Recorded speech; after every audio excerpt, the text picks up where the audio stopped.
All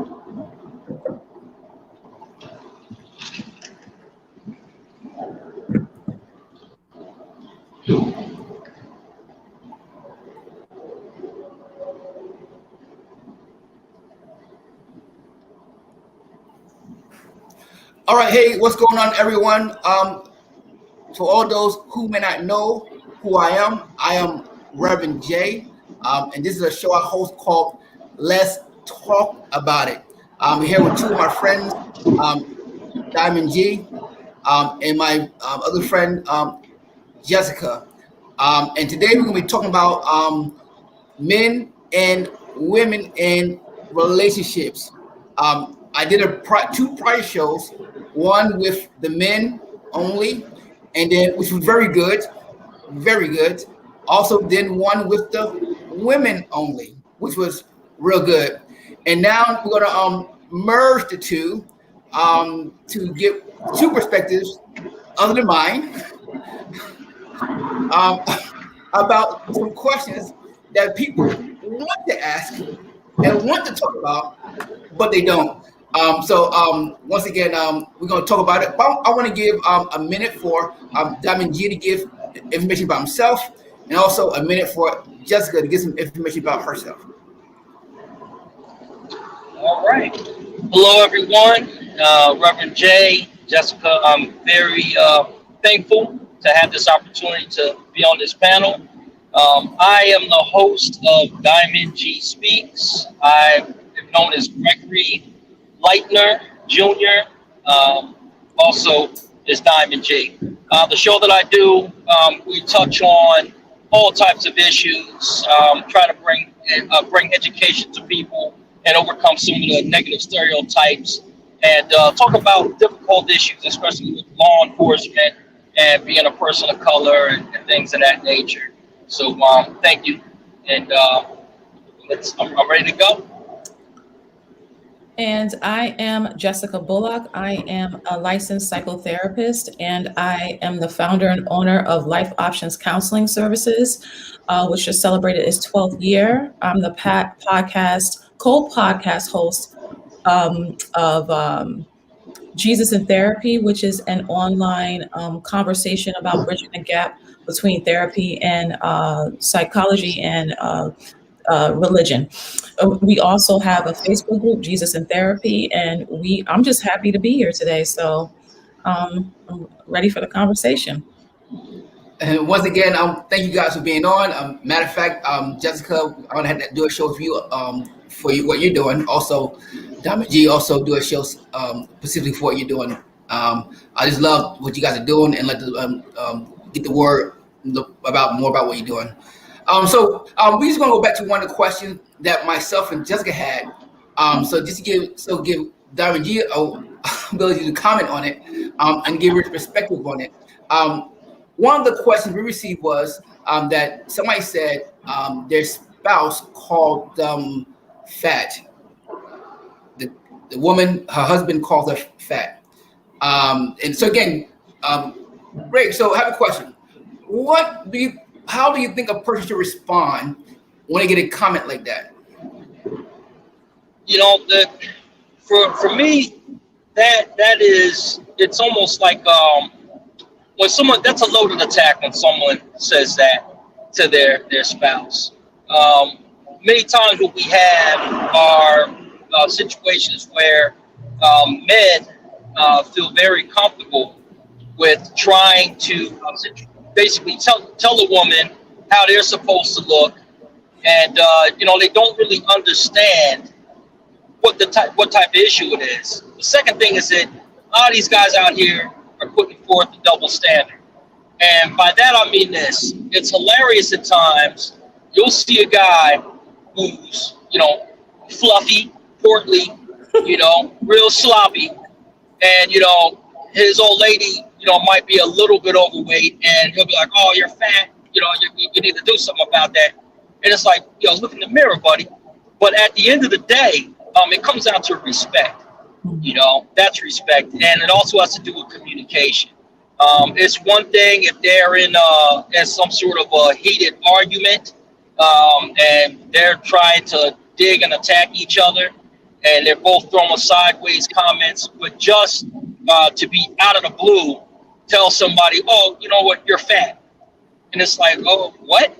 You know, that to me shows a lack of understanding and a lack of caring, you know. And, you know, it could be if a person is doing that, maybe they got their eyes out wandering, doing something they're not supposed to be doing, you know. So that is something that, you know, yeah, if it's a dude coming out sideways, talking like that, yeah, they'll need to get checked. It's one thing though, if they're both trying to help each other to get better, you know what I'm saying, that's different. But I don't think that someone just come out and say, if that's what you lead with is, hey, you know, you're fat and you're a man, you know, and you understand how a woman, you know what I'm saying, if she has a child, the different responsibilities, and if you're not willing to work out, you know, and help with the situation, then you should probably keep your mouth shut, you know, and you should especially keep your mouth shut if you sitting there with your hand in a bag of chips, you know what I'm saying, with a Buddha belly, you know, that's how I've seen it, you know. So yeah, that's my take on that. Yeah, you know, Jessica and I was talking about this during our session, and pretty much, you know, if a person says that, there's some other underlying issues going on, because you want to be careful what you say to your spouse, because remember, you have to live with that person after it's been said, and words do hurt. They say sticks and stones may break my bones, but words will never hurt me. That is untrue. Words cut like a knife and so deep that sometimes it takes years and years to repair. Reverend Jay, real quick, I think it goes back to, and when we were talking about that, we actually were talking about the actual word that Diamond G used, which was respect. It comes down to a mutual respect. I'm not going to disrespect my partner. I'm going to, and truth be told, we should be treating our partners better than we treat people outside of our home. And 9 times out of 10, we don't do that. You know, so I'm not going to do anything that I wouldn't do to a stranger. I'm not going to walk up to a stranger and be like, you're fat, you know. And so I just think that it should be even more respect held for the people we do know and love. So it comes down to respect for sure. Yeah, I agree. And I think, again, we should be careful what we say, because once it goes out there, you know, unfortunately, you can't take it back, and you never know the damage it's going to do. Now, again, if that's your concern, you should voice it, but do it in a way that won't be offensive. And like Diamond G said, you should not be complaining if you're not in the gym. Talk about it. That's right. You know, you can't be asking for something that you don't want to give either. Right. I'm just saying. Right. You know, so. So those are facts. All right. So I think. Say again. No, I said facts. So I have another question. I hear a lot of this going on, specifically with marriages. The guy is trying to do all they can do to push the. Well, let me get a question. We talked about, Greg, in our session. We talked about the men being providers. And matter of fact, I'm part of a men's group, a virtue men's group. We talk about men's stuff, and we talked about that in depth last week. And my perspective on that is that the society has geared and say that if a man don't provide or the man don't bring all the money in, he's not a man. Which I think that when it comes to provision, that thought is more than just money. When a man provide leadership, guidance, direction for his family, because what a person brings in can fluctuate over time. When they get married, the person will be on top of the world. One accident can cause the person to be disabled and not bring as much money as they used to. So Jessica, what's your thought on that? Since you are, you're a woman, you're very successful, have your own business. I believe she's an author. She's doing it. So Let me tell you what's this. your thought about that? So my thought is this: every woman, as a woman, our needs are really rooted in our family of origin, and what went maybe lacking or where there was a lot of insecurity. And so as a woman grows up, those insecurities, if they were never spoken to, they can trickle into the marriage. And so, for example, if I'm a woman and I had to, my mother sold my clothes to make rent, and I didn't have school clothes, and then she said, well, you can't get those shoes, and I wore the same shoes all year long, or those financial insecurities and financial traumas from when I was growing up are going to carry into my marriage. So when I need something, or if my children need something and my husband cannot provide it, they trigger a whole well of emotions that aren't just dealing with my husband, but are dealing with my childhood. So in those situations, the husband is not just providing for the woman, he's providing for that little girl that grew up with financial insecurity. So there might be a conversation and a dialogue that may need to take place in order for him to understand her more and what her needs are. If she grew up in a home without any leadership, and she needs leadership and she doesn't see her husband leading, that might be a source for arguments. But the husband doesn't know that she's really crying out for those leadership styles, something she never saw or had. So, and it's all unearthed, all uncovered and discussed when both parties are open to have these conversations and discuss, not why you act like this, but what happened to you that this is so important to you. Awesome. Now that gets a good segue to the next question. Because this is what I believe. Right now we see a real decline in marriages, especially right now we see Bill Gates and his wife getting divorced. I saw that. I'm like after all those years, yeah. Where are you gonna go and what are you going to do? I'm like, you might as well just ride it on out, get yourself a separate home. Yes. I'm like the game has definitely changed since you've been out there. For sure. You both are gonna run somebody's gonna take your money. 100%. And again, so I've seen marriage on that level. Then also I see marriages on the more lower level where just normal people are just struggling to have a good marriage when they can have. I think marriage is the best reunion around, and I believe that it could be an enjoyable one if it's done correctly. Now I say that because whenever there's relationships involve anything and there's no order, there'll always be chaos. Absolutely. That's why jobs have hierarchy. There's the CEO, the vice president, and you got the supervisor, got a manager, and everybody must learn to come up and play their role. Whenever that is out of control, there's always going to be chaos. I believe that's the same way when it comes to marriages. So I have a question to both of you. Is there a order that marriages should be lived out by?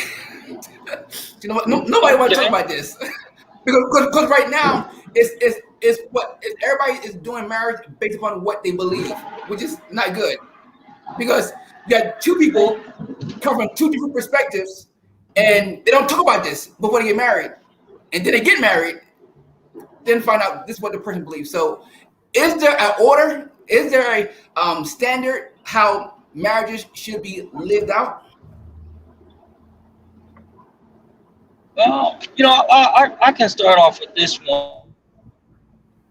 My perspective is a unique one. I have been with my wife for 23 years. We've been married 21 years. She was my best friend. Literally, I knew her for years. Even when I was in other relationships, we were friends. You know, there was no funny business, no nothing. And so she knew everything about me, the good and the bad. Now, as far as the relationship, once things started to evolve and we started to date, we had these conversations early because I came from a dysfunctional home. You know, my parents were together for 23, 24 years and got divorced once me and my brothers were all out of the home, you know what I'm saying? Because my mom just couldn't take the craziness anymore, you know? So I did not want to have that in my home, you know? So things such as, the responsibility, you know what I'm saying, financially, it was just literally a simple thing. We just pooled our resources together, you know? My whole life I've worked hard, you know, to the point where I got injured in the line of duty. And, my wife was always right there. You know, when I couldn't get out there and grind, she would kick in, you know what I'm saying, and help everything out. Now, financially, the finances had no bearing on what our role in the home was, you know, because we had already decided, you know, that it's a 49% role, you know, as far as what goes on in the home. As the man of my house, you know, I have the final say because I have to, if I'm going to be the guy who sits there and pats myself on the back when good stuff happens, I also have to be that man that's going to stand out in front when a dragon is breathing fire down on my family. I stand out front, I get burned up, and my wife and my kids, you know, are okay and unscathed.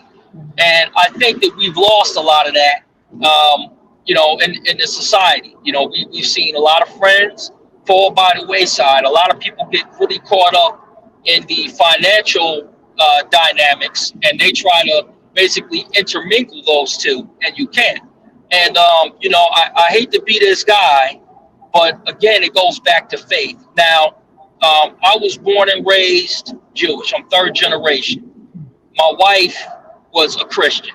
She still is a Christian, right? And we went through pre-Cana, all that, you know, and because I had the blessing of my mother and my grandmother, you know, they saw strength in her and said that she was a solid heir, you know, to basically their throne for when they leave here, that she would keep the legacy of our family moving forward, you know, and that was very important, you know. So I was able to just stand and you know, me and my wife, we just stuck together, and we still stick together through everything, you know. We just keep on riding.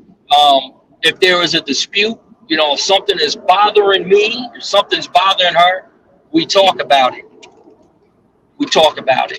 You know, it's very important, you know, to have that communication. All right, you, Jessica. So I think that, of course, there's going to need to be order. Something that Gregory said real quickly was that it has a 51%, 49% type of leadership in his home. And so what I hear is that you have the final word, and that really you are you're the head in the home, and then it's an order, then your wife, and then so forth. I think that a secure woman who trusts her husband and trusts his judgment, his leadership, and he has demonstrated that he's able to carry the head of a household, that she would have no problem submitting to a husband. And I know that these days women don't find the word submission sexy, but if you have a man who's leading and they're leading like leadership should look like in a home, then you will have no problem as a female allowing your husband to take that role. And we are not confusing the two between, the leadership in a home, as it's related to, equity in a home, because, we're both equitable when it comes to our worth and what we bring to the household. But I'm talking in terms of the leadership and the running of the household.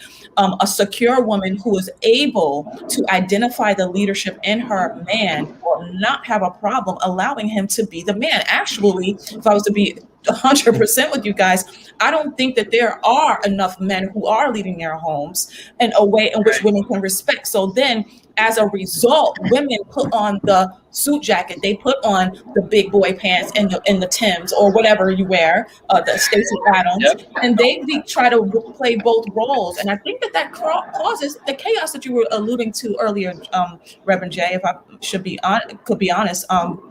But when you have a man who is doing his thing and he is leading and he is demonstrating that he can lead, and not just financially, emotionally, he's not afraid to demonstrate what affection looks like with your male heirs, and he's hugging the children. And I think that that's such a beautiful thing. And I will yield to any man who could come into my home and do that. Well, my husband.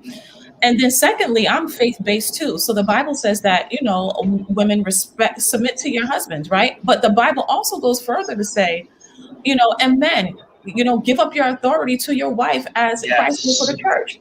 So what that tells me is that this is a two-way street. You're not just out here submitting to your husband and hopping on one foot with flowers and food.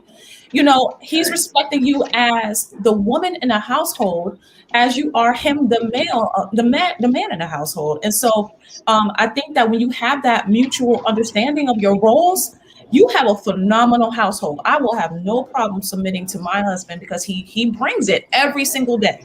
He's leading in every way and shape and form. And when he is not, or when he feels that something might be an external threat, he brings it to the table. He says, look, this is what's going on. Correct. What is your input? He doesn't leave me out in decisions. And that's why I'm able to submit to him, because he respects me. He gives up his authority for me. So I think that when you have a household that runs like that, and your husband also recognizes the power in his wife, you're unstoppable. Your relationship will be in order. There will be no chaos. And every day won't be roses, but even the difficult days will be great days. So I think that is something to be said about the order in the household. We have to reframe the way we look at submission, because it's a beautiful thing when it's done correctly. And Jessica, I agree that some men are not stepping up to the plate and leading. They're letting their authority and not putting down some guidelines and no, this is not going to happen here. And when you don't do that, guess what happens? It will happen. And what happens? And the person who's not supposed to be per se leading will start leading, and things get out of order. And I want to just say this to the public in general. I know a lot of people don't want to hear this, but the Bible gives us the order. Right. It says the husband is the head of the house, as Christ is the head of the church.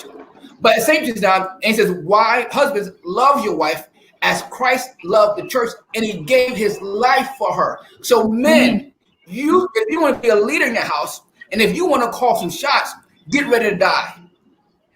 Get ready to be willing to go to work when you don't want to go to work. Get ready to be willing to have a plan, come up with a plan. Like Greg said, deal with the good days. Also, when bad things go down, be willing to go to court and go to say, no, we don't have the money. Don't send your wife. Right. Exactly. Can I say go ahead. Well, I was going to just say this real quick, and I'm going to shut my mouth.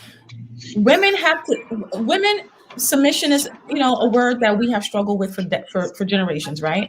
But when it's easier for a woman to submit, and listen, this is my quote. I might put it on a t-shirt, but it's easier for a woman to submit when a man knows how to surrender. Okay. That's factual. And that goes back to that scripture we're talking about. So submission and surrender, when those things are put together, great things happen. And also, man, it's also means that this. Yes, you have a vision, but your vision includes your wife's dreams. That's what Christ is. Absolutely. And Christ has a vision. Christ has a plan, but he includes what I want too. Likewise, it don't mean that I have a vision and we want to get this. No, it means that when I have a vision, my vision encompasses her dreams, her wants, her desires, and if I have to come down to it, I go out and do the hard work and sacrifice to make sure that the rest of the family able to cross over and have a better life. Now, also, Jessica, we have this problem where there's a man trying to lead. but then the spouse is like just really just not working with them. How do you work that out? Well, I think Gregory had a point. One quick question. Yeah. Okay. Yeah, thank you, Jessica. Here's the thing. The one other thing too, like I've always said, it is important for a man to see the value of his wife. You know, you cannot be. It's when you talk about submission. People talk about submitting and submitting. You have to have a strong woman. You cannot build a strong nation with weak women. And that was one of the big things that, you know, growing up as Jewish, you have whole communities that basically have their wives on the back burner. You know, they're not educated. And I'm like, well, how in the world are you going to teach your sons and your daughters to be strong if you don't hold your wife to a higher standard? You know, because if you have daughters, they're going to see how you're treating their mother, and then some guy is going to do the same thing to them. You know, so yeah, that was what I wanted to add on to that. Awesome, awesome. So what about the man who's trying to lead, but at the same time, the spouse is not really just working with him, because, you know, it's hard to do something with somebody and then we'll work with you. How can a person change that? Well, I'll say this, and then I'll let Greg jump in. I'm going to say this: change is possible if you can first get to a place where you acknowledge what your deficits are. So if I have a man who is, you know, not too prideful to acknowledge I need help in these areas, then we can move towards our goals quicker, and he could become the leader he wants to be. It's when you have a prideful man who's making mistakes, and it's like the person singing in the mic who can't hit the notes, and they just are proud as can be. No, you need to take a step back and get some lessons and then come back. In other words, don't be loud and wrong. You need to be humble enough to be able to acknowledge, listen, I need some help in this area, and we are all in the process of just getting better. I hope to be better next year this time than I am today. And so when you have somebody, I'm always willing to learn. I'm a lifelong learner. So every single day, if you have that type of mindset, I'm going to be better, and this ain't working, what can we do? That man will get to his space. I don't know what you got to say, Greg, but I think he can get there. Yeah, I agree with that. And I would just add this. There is, in my estimation, there's no such thing as a man who's trying to lead and his spouse or better half won't let him. Right? And by that I mean this. If you know what I'm saying, as a man, if you are serious about being a leader, part of that leadership, as Jessica was talking about, is knowing when to yield. You know, you have to understand that you don't have all the answers. You know, that is the whole point of having a spouse, a helpmate.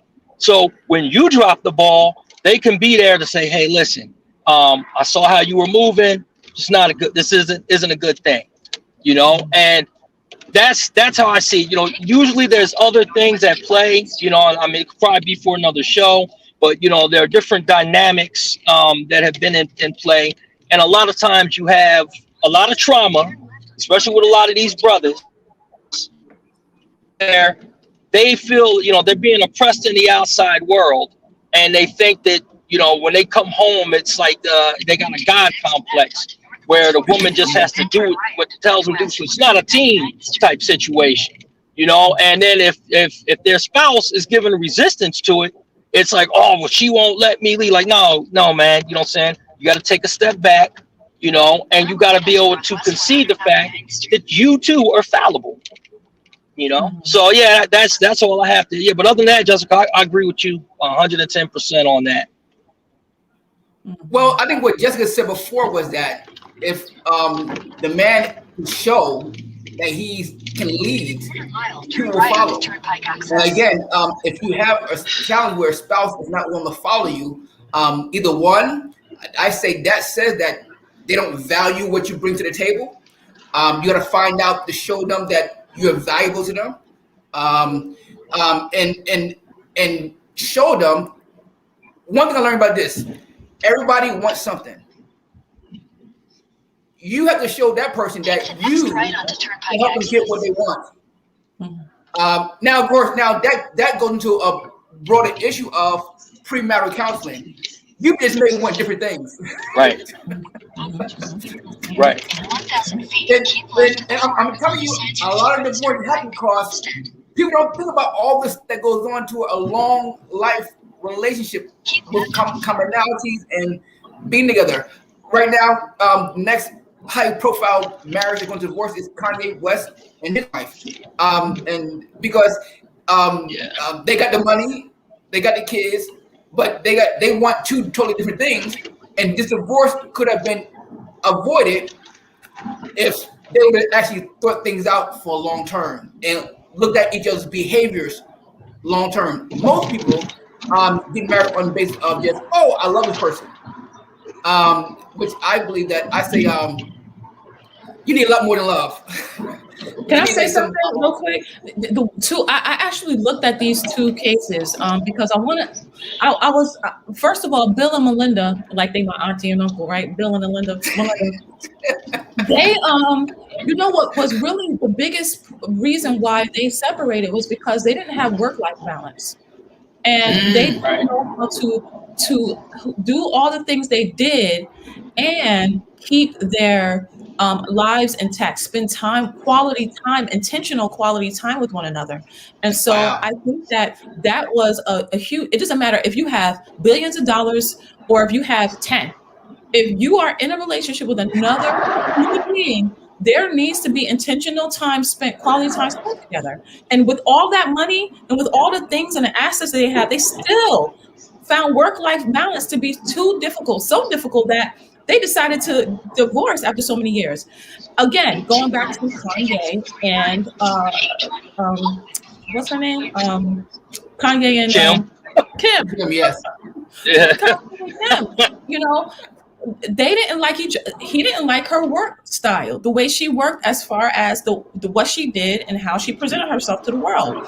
And so there are conversations that need to be had prior to marriage regarding what are some of the things in my career that I do for a living that you are concerned about. What are some concerns you have about the time I spend doing my work, about the type of work I do, about my image? You know, these are issues that that parallel in both relationships. And so work-life balance happens to be a huge issue that a lot of people don't talk about, because now we're in a day where women are working more outside of the home. And there's a lot of things that don't fall in line with maybe a man's ideal image of his wife being outside the home so much. So these are also issues that, you know, that even high profile cases, you know, have. So work-life balance is definitely something that needs to be talked about prior to marriage. I'm all for premarital counseling to get to know your spouse, like you said, and to get to understand what you're falling in love with. What are you falling in love with? That's good. That's a good question. You know? Yes. What are you falling in love with? All right. That's good. No, I agree, because I say this years ago, before I was a minister, I was just a nobody. And I was talking to a guy who was married, who was in the military. I'm somebody now. You are somebody, Reverend J. That was hilarious. That was a good one, Josh. Yeah. Come on, man. We know better than that. And the guy was going through a divorce. And I said something so profound that still shocked me to this day. I said, you know what? Relationships are like clothes. And sometimes you just grow out of them. So I think what people understand is that you have to keep growing together and find those commonalities. Look at this. In order to stay at a job that you may not even, a lot of people to a job they don't have no dream of going to. They go because they need the money. So what happens though? They go to the job and they change their lives for all the rules that are being set there. Now, as you know, on any job, rules change all the time. So in order for that person to stay on that job, now a person will say, "Oh, I don't like the job, but I do like the benefits, so I'm going to stay." What they do, they change their feelings, they change their emotions, everything to stay in agreement with that job. Likewise, in a marriage, I believe that you must become one and continue to work to gel yourself together, which takes time and spending time together and doing things together and working together and not just working to get something done, but working together to accomplish something together. I think when two people work together, it forges a gel of a relationship that is become unbreakable, and you will have many memories throughout the time you married in relationship. I'm gonna pose another question here. The question was, I was married to the love of my. Currently, we separated. Oh, my teens. Let's see here. Here we go. My teens kids were so disrespectful to him. They were mad at their father and I are no longer together. After a while, my husband couldn't take it and he filed for divorce. I'm still in love with him and still want him to be my husband. What was wrong for what he was he wrong in filing for divorce? What should we or what should I or what should we do?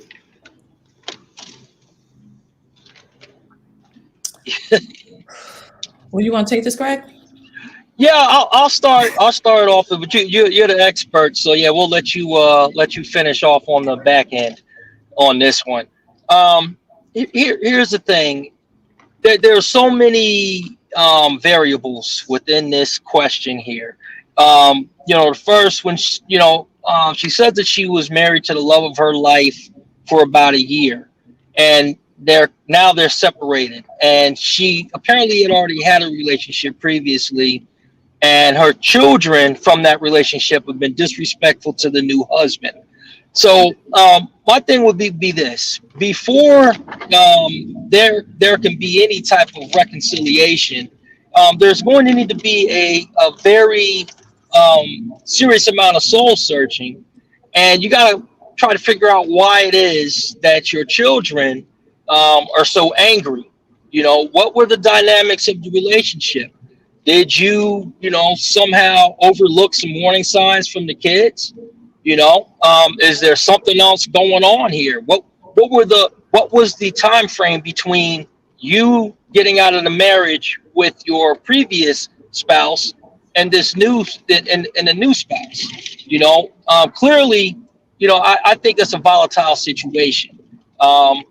I can't even imagine being in a situation like that, because for me, it's something where it's very sensitive, and children, being that I have 6 of them, their feelings matter, and at the end of the day, and a lot of people don't agree, but if anything were to happen where I would separate from my wife, I can tell you unequivocally there would be nobody else around my children or anything until after they got grown, because they're in a critical area. You know what I'm saying? Mm-hmm. And for me, happiness for me is seeing my children grow to be better versions of myself. There will be plenty of time for me, saying, to go and, get another woman or whatever the case may be, well after the fact. So it's got to be one of those things. I mean, the way she speaks about this individual is that he's the love of her life would lead me to believe that she might have poured all of her energy and everything into this new husband and neglected the children and neglected the children in the process. So yeah, they need counseling, they need help, but she needs to get some counseling with her children first. I think what you said, Greg, is probably spot on. Because a lot of times, so teens are in this real peculiar space where they are trying to understand themselves, but also understand how they relate to the world around them. They're establishing relationships. They are pulling from solid relationships that have already been substantiated. So when you're introducing this new person out of the blue, my question would be, there's so many different things of this scenario that I would need to know in order to accurately assess. As Greg pointed out, there's so many pieces that are missing to this question. But to make it to just make it really quickly about the question, which is, was he in the wrong for filing? A person's feelings aren't right or wrong. They are what they are. And I think that there was something that happened where this person felt disrespected and did not feel as though he could live his life in such a hostile environment, to the point where you now leave the love of your life and you are filing for divorce because you have to get out. That just indicates to me that it was such a toxic environment that he himself couldn't stand it. And my concern is there should be more emphasis on the children at this point, simply because they're in a very critical stage of development. So if that was the love of your life and you believe in loves of your lives and soulmates, then hopefully that those paths will cross again. But if not, I think your main job at this point is to your children until they are of age, as Greg mentioned, and then they are able to fend for themselves or grow older to move out. And lastly, I guess I'm just taking it. Greg said it, and I heard this quote. You're never happy when you're happy when your saddest child. Meaning, if your children are not okay, I'm just wondering about your own mental health and how are you okay if your children have driven this man out of the house? Something is terribly wrong if your kids are that unhappy. So again, blended families are there's such a complex relationship dynamic in that whole entire situation. Counseling is for sure needed when you have so many different types of relationships that are being budded, grown. That's just a really loaded question. And so I think Greg answered it perfectly. I agree. This is a very loaded question, and like there's so many different things within this dynamic that would need to be addressed. And I would suggest that a couple who's getting newly married, no kids for the first time, go to counseling. I will highly don't do it if you get divorced, have kids, and trying to get remarried. You should not do that without. Matter of fact, you should have counseling before, counseling during, and counseling until things have subsided, and you can for sure. Everybody is in agreement because you're merging lives together that are coming from another life. Look at this quickly. Marriage is a living thing. It's not natural. Marriage is a spiritual thing. It's not natural. The world did not come up with marriage. God created marriage. And when God created marriage, it now is a living organism. So when it is a divorce is a death to a marriage. So when a person would tell you when they go through divorce, it's hard, it's tough, it's no easy feat, emotionally, spiritually. Kids go through divorce also. Yes. So while you must understand that while you went through a divorce and a death, your children is grieving too. So when you try to throw someone else on them, they may not act too kindly because they're grieving. They're acting the same way you react if you were still grieving also. So again, but thank you for the comment. I think we helped. That's a good real perspective on based upon a little bit of information that we know. So one more question, then I'm gonna let you guys go. One question is this. Now, some of you may know that I do a lot of weddings. I perform a lot of weddings. And this young couple, newly married, asked me, what's my for helping start off with their marriage? And I told them, go get a marriage counselor. Can you repeat that question again? Yeah, it kind of faded A out. newly married couple that I married asked me, what's my best advice I can give them? And I said, go get a marriage counselor. Mhm. And they kind of chuckled because they said, hold on a second.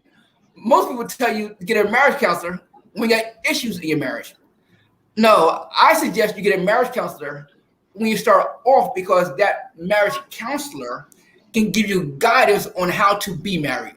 A lot of people are married, but they don't know how to be married. And by the time they get to a marriage counselor, so much has been said, and they've been living so much their way that they go to the marriage counselor and don't want to change the way they want to live anyway. Mhm. So, what's your thoughts about that? Well, I personally agree with that. I think that, listen, me personally, I think I was really blessed with my husband because we are best friends, and we just we just really get along. We really like each other outside of loving each other, and a lot of Yes, couples don't like each yes. other. So I don't Yep. think that we go through as many problems as the average couple who don't like each other and don't love each other go through, or might just have just basic issues. We just don't have those types of things. However, I would strongly recommend that there should be some transition counseling for couples who do get along and like each other. There are many transitions that my husband and I went through in life, buying a new home, having kids.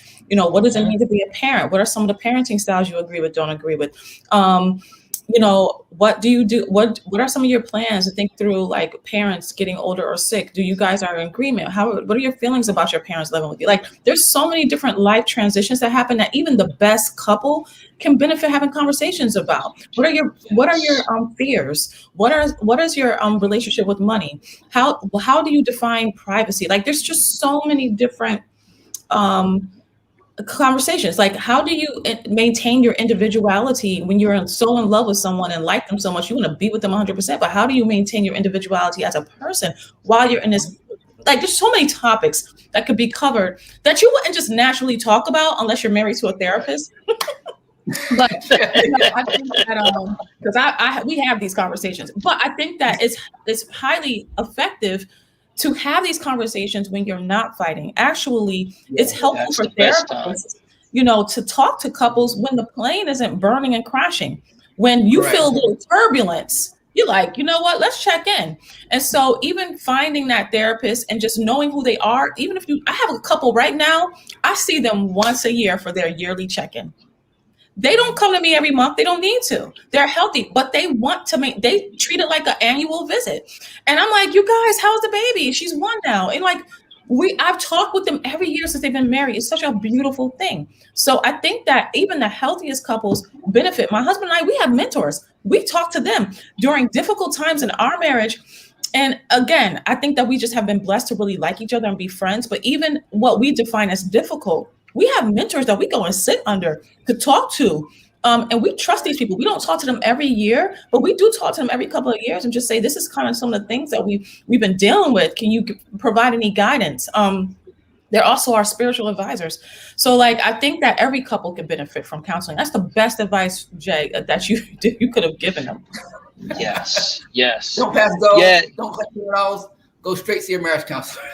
Yes. Right. Right. And here's the other thing too that is often overlooked.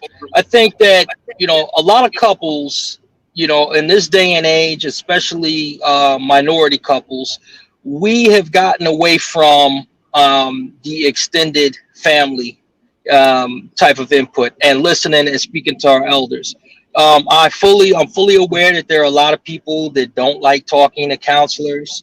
But there are a lot of people that don't realize that, if they have their grandparents, great grandparents, great aunts and uncles alive, these are people that usually have been married for 40 to 50 years. And it's to the point where, you can go and speak to them and they will share with you experiences on how they got through tough times. And, I'll talk to you about everything from fidelity, the finances, different challenges. And, a lot of it, you have to sometimes, that's why for me, it's always important to remind people to try to seek out where you come from and understand your culture. Mhm. I was blessed, you know what I'm saying? Even though my dad was a knucklehead, I had my great uncles and great aunts that were still alive that, basically took ownership over making sure that I understood that, there was a right way and a wrong way to do things, and also that it was not, showing weakness to ask for help, Right. and that, saying you can go and get help. And if you need to get counseling, it is not something that is seen as a negative. It's not going to make you less of a man, Right. and, but, unfortunately, we are at a time where, there's been a decimation of our families, severely, and we've gotten away from that. Like, Jessica, you were talking about the relationship where, how you feel about your parents, your in-laws. For us, my wife is Haitian, so when my mother was dying and sick, she was with us.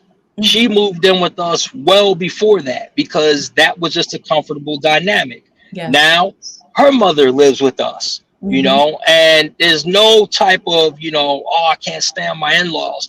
People look at us like we're crazy, like, oh man, that's just, that seems weird to us. I'm like, no, this is how we've always been with our family, but if you're not aware of that, and you've never experienced that, you need a counselor just to kind of open that door, because the counselor will tell you, hey, you have resources available to you.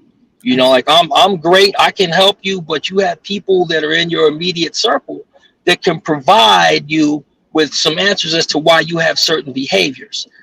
Even the ones that are bad, the individuals that are not living right, you can understand how it is that this became to be seen as acceptable, and how you can avoid that situation, and how you can make change in your own life so you don't go down that path. Right. It's good. Yes. So again, I'm a very advocate of counseling. Of course, I might be biased because I have a degree in counseling. Hey, brother, that's what it is, man. You got it. It's a blessing. Yes. Yeah. So once again, hey guys, we've come to a close. Thank you. Where I believe, hopefully, my intent for doing these shows is to. I learned that people learn a lot through conversations, and when we learn, we grow, and when we grow, we're then able to possess the things that we want. And I know there's a lot of people out there that's trying to figure out, how do I get to the next level? How do I get what I'm looking for? And I think hopefully through this conversation, somebody has grabbed a nugget, a strategy that they can use and apply it to their life and move forward and experience life on a whole different level. So once again, thank you for your time. Jessica, I'm gonna reach out to you, see what we can get together and do something specifically on what you're doing, because I believe in what you're doing. Yes. Jesus in therapy. I'm sad to say, you just don't need Jesus. Sometimes you need some therapy. Yes. Need both. Yes. For sure. Yeah. That is so true. Yeah. And great, we're gonna do more shows on some other more topics. I'm working on another topic on some laws, New Jersey laws that a lot of people don't know about. Yeah. Yes. A lot of people are getting in trouble because they don't know what the laws are, and by the time they get in court, they say, "Oh, there's a law about that." Yes, it is. Wow. Right. Yeah. Especially our culture. We don't Especially. know much, so I want to inform everybody about what's going on. So I know if a guy that's a lawyer, have him come on the show and maybe give some tips, some stuff about what's going on and how we can avoid being entrapped. Yes. Once again, thank you for your time. Hope you enjoyed it. You guys want to say anything? Last words you want to share? No, Thank you, Jeff. Thank you for the opportunity. I love these conversations. I'll be honest, I was a little scared because I was like, they're going to double team me. But it wasn't like that. I just such a needed conversation. And I think that these conversations are really going to bring healing to a lot of people. Thank you. And Jessica, the reason why I like having you on, because I think you have a lot of success in life. You're an African American woman, married, and you still are. I would say, you're down to earth. and you're real. Yes. I am. Both. and No respect, so, fakeness here. Absolutely. so thank you for your support, and God bless you guys. Have a wonderful day, All right. and I'll talk to you guys soon. Thank you. All right. See you later. Thank you. All Okay. right. Bye-bye.